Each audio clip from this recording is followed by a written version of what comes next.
आमची रडारडी करते नाटकं करते. Hello and welcome back to the channel. आज एक खूप स्पेशल दिवस आहे. There is one pranic healing centre from Thane. Thane काय मुलुंडमधली आहे मला वाटतं. And they are organising camp.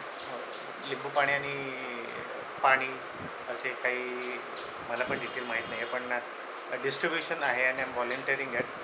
मी असं काही पहिल्यांदाच करतो आहे. इट्स व्हेरी फर्स्ट टाईम मी अशा काही गोष्टीमध्ये पार्टिसिपेट होतो आहे. बट एक वेगळा अनुभव म्हणून प्रयत्न केला आहे. बघूया कसं काय होतं आहे, काय आहे, कुठे डिस्ट्रीब्यूट करत आहे, कम्प्लिटली नो आयडिया.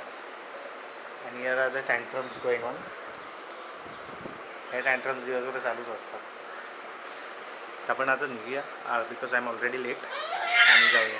ही आमची रडारडी करते नाटकं करते.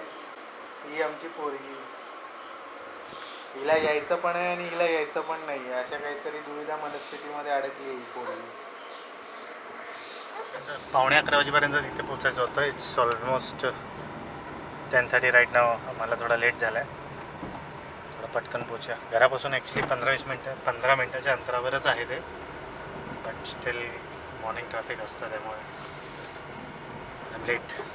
बघूया आता तिथे गेल्यावर काय आहे, काय होतं आहे कळेल आपल्याला. जेव्हा लेट झालेला असतो तेव्हा नेमकं ट्रॅफिक असतं. नाहीतर एरवी हा रस्ता मोकळा असतो. मला जेव्हा जायचं असतं तेव्हा डेफिनेटली ट्रॅफिक असतं.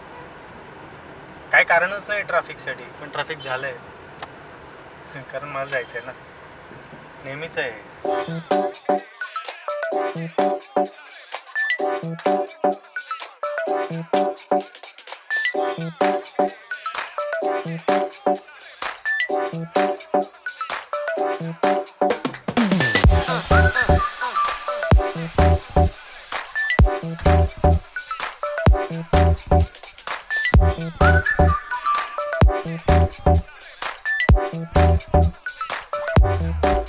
करता दुपारचे 1:15 झाले. सगळं वाइंडअप झालं. I hope you guys might have seen the time lapse. सगळं वाइंडअप झालं. 400 बॉटल्स डिस्ट्रीब्यूट झाले आणि बॉटल्स कमी पडल्या. Possibly they are planning next time 500च्या आसपास किंवा more than 600-700 bottles will carry and will distribute. आणि डेफिनेटली मला जेव्हा शक्य आहे तेव्हा definitely I try to be there, try to be available because it is a good cause. चांगले लोक आहेत. भेटलो, बोललो, आवडलं मला त्यांच्याबरोबर बोलायला भेटायला. यापुढेही भेटायला बोलायला आवडेल. तर इतकंच झालं आहे. I am returning back home. बाकी पुढचं स्केड्यूल काय I have completely traffic toggle करता घरी पोचायला 2 वाजले. Lot of traffic and coming back home. आता घरी जाऊया. तर आमचं वादळ गेलं आहे खाली. संध्याकाळ झाली छानशी अशी दुपारची. Usually I don't take naps, but जर घरी असेल तर आय फील व्हेरी स्लीपी. जेवण झालं नाही, झोपलो आणि थोडा वेळ झाला उठलो आहे. बघितलं तर आमचं वादळ खाली गेलेलं होतं. आता फोन आला आहे. मी पण चाललो आहे खाली.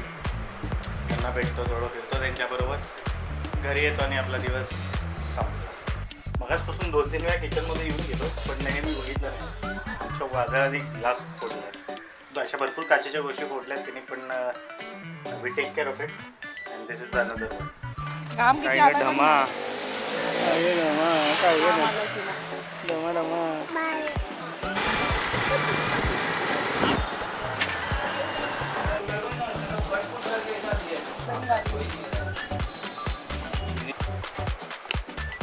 थोडीशी ग्रोसरी शॉपिंग करून आम्ही आलेलो आहे.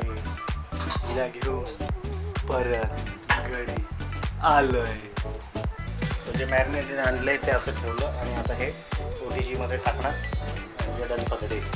अशा प्रकारे डिनर रेडी झालं आहे. डिनर करू, जेव. End of the day, start of the day was very nice. छान डिस्ट्रीब्युशन झालं. It was a different day for me आणि परत ते करणार आहेत. आय विल ट्राय की पुन्हा मला अटेंड करता येईल. अँड काळजी घ्या. एनर्जी क्रायसिस होऊ शकतो इंडियामध्ये, तर आपले रिसोर्स थोडे केअरफुली वापरा. बाकी तर